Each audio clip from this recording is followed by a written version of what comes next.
Hello, I am Professor Rathod. Now I am going to deliver the video lecture on the refrigeration. Now, actually, what is refrigeration?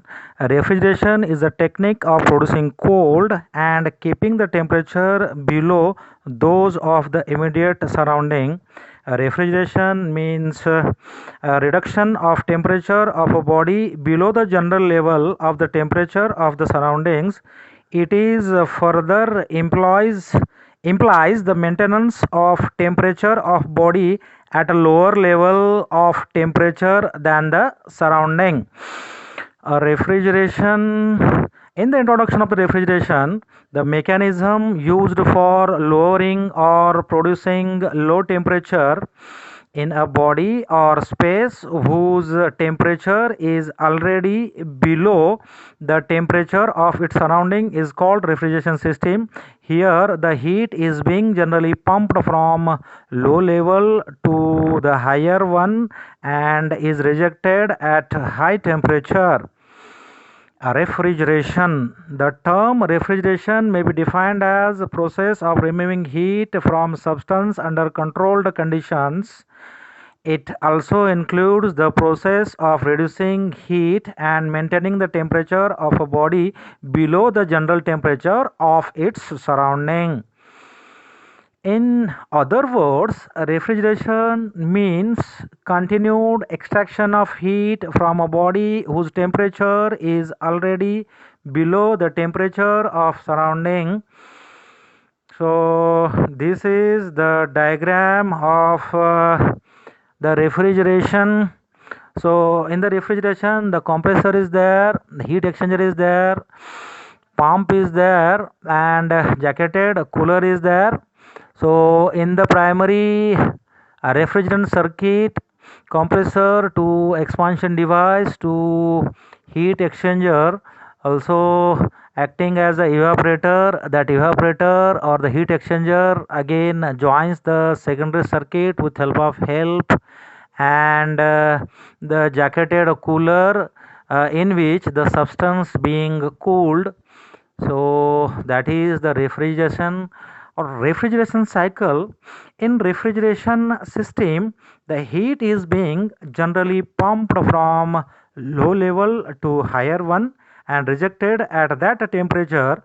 This rejection of heat from low level to high level of the temperature can only be performed with the help of external work according to second law of thermodynamics, that is Clausius statement. Now the refrigeration cycle, the total amount of heat being rejected to the outside body consists of two parts: the heat extracted from the body to be cooled and the heat equivalent to the mechanical work required for extracting it. Now you can see the diagram, the low pressure side and high pressure side. So the condenser side is always to high pressure side and evaporator equipment is always to the low pressure side or low pressure side. When from the compressor, high pressure gas or high pressure refrigerant is supplied to the condenser. In the condenser, the latent heat is taking place. It means the vapor is going to converted into the condensate. The condensate with high pressure liquid goes to the expansion device. In the expansion device, that the liquid somewhat obstructed, and then it goes to the next, that is to evaporator. While supplying the evaporator, a low pressure liquid refrigerant is there. In the evaporator, heat is transferred from inside air to refrigerant, but in the condenser, heat is transferred from refrigerant to outside air, then from evaporator Two, with low pressure gas or low pressure refrigerant which goes to the compressor, then compressor to high pressure side condenser, then the expansion wall or expansion device also called as throttle wall, then it goes to the low pressure side, that is evaporator, and then it goes to the compressor, like how the cycle is works. Basic requirement for a refrigeration: a refrigerator is a reverse heat engine run in the reverse direction by means of external air. It means by the external work. Every type of refrigeration system is used for producing cold must have the following four basic units. The basic requirement for the refrigeration, that the low temperature thermal sink to which the heat is rejected for the cooling the space, means of extracting the heat energy from the sink, raising its level of temperature before delivering it to heat receiver. A receiver is a storage to which the heat is transferred from the high temperature, high pressure refrigerant. Basic requirement. Means of reducing the pressure and temperature of the refrigerant before its return to the sink.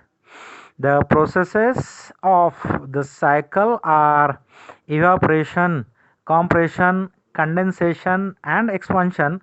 Now this can be represented on the pH diagram. Now let us see further. By reversing the heat engine cycle completely and by changing the working agent, a refrigeration cycle is obtained.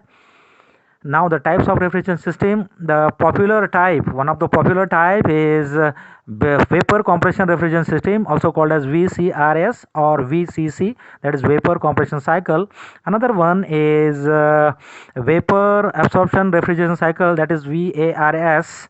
And one of the cycle which is not frequently used is thermoelectric refrigeration system. These are all the types. Now what is vapor compression refrigeration?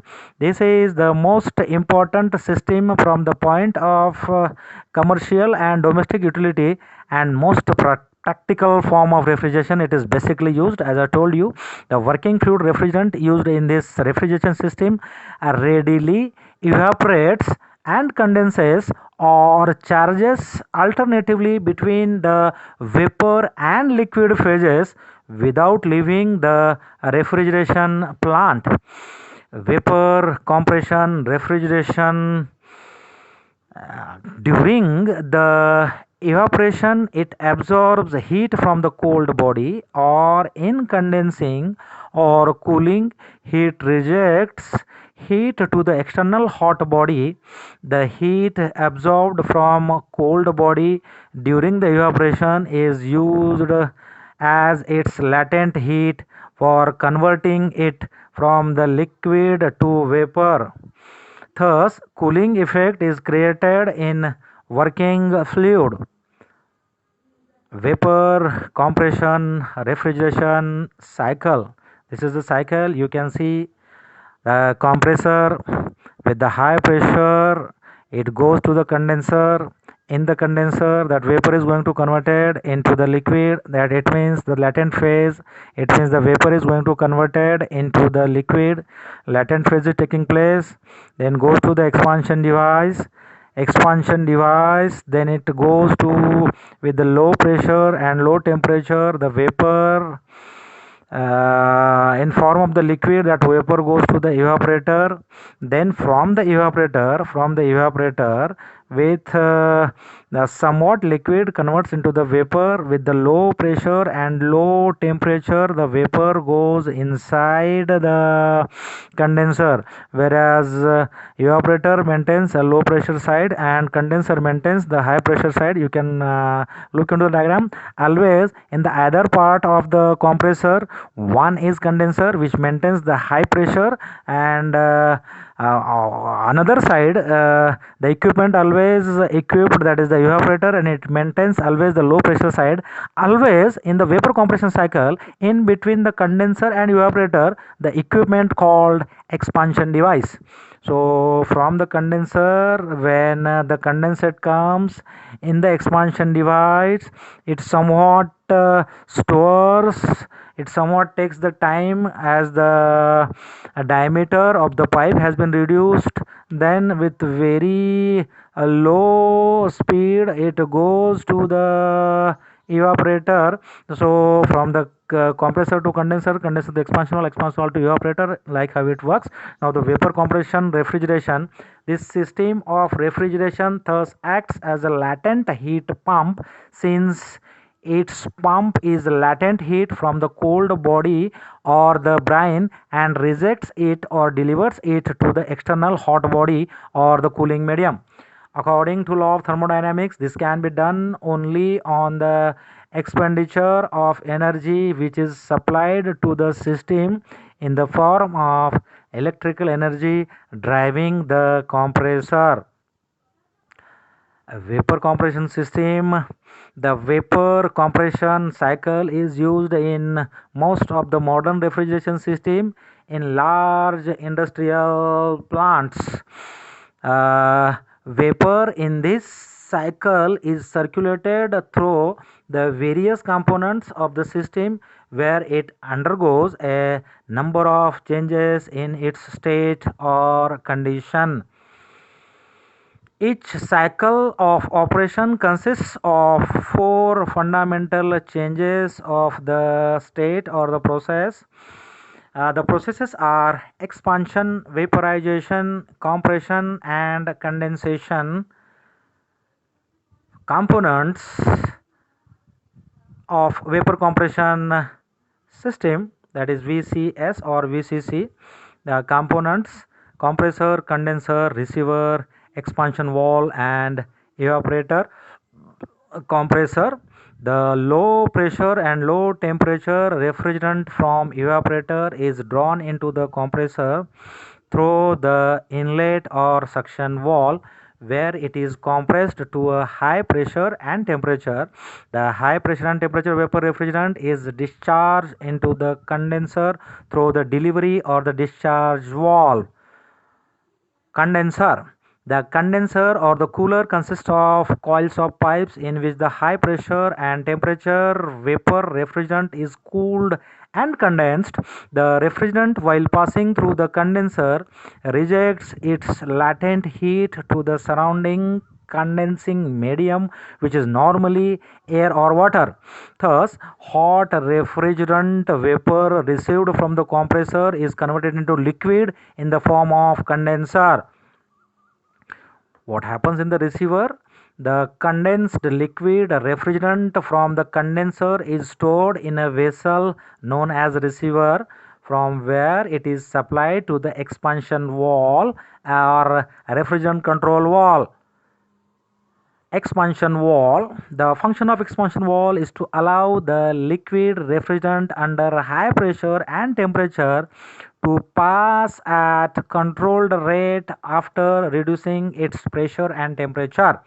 Some of liquid refrigerant evaporates as it passes through the expansion wall, but the greater portion is vaporized in the evaporator at the low pressure and temperature. The an evaporator consists of coils of the pipes in which the liquid vapor refrigerant at the low pressure and temperature is evaporated and changed into the vapor refrigerant at low pressure and temperature. During expansion process, the liquid vapor refrigerant absorbs its latent heat of vaporization from the medium which is to be cooled. Now these are some of the advantages of this refrigeration. Smaller size for a given refrigerating capacity, higher coefficient of performance, a lower power requirement for a given capacity, less complexity in both design and operation. It can be used over large of temperature. These are some of the advantages. Now you can see how the compressor, evaporator, condenser and a receiver looks like. Whenever in the industries the compressor used, you can see wherever in the industries, like in petrol pump, uh, and different industries. So how it looks like, you can see the diagram of the compressor. The object of evaporator, you can see there are the coils and tubes, the tubes which carries actually the evaporator is such a equipment which actually always produces the cooling effect in the whole system. The condenser, you can see in the diagram how the condenser looks like. So next to the compressor, always the condenser is equipped and maintain a high pressure, and the receiver. So after the condenser, the form of liquid refrigerant can be received, and after that it sends to the next system. So these are all the diagrams of the compression, condenser, evaporator and refrigerator. Thank you, thanks for watching, and thanks for your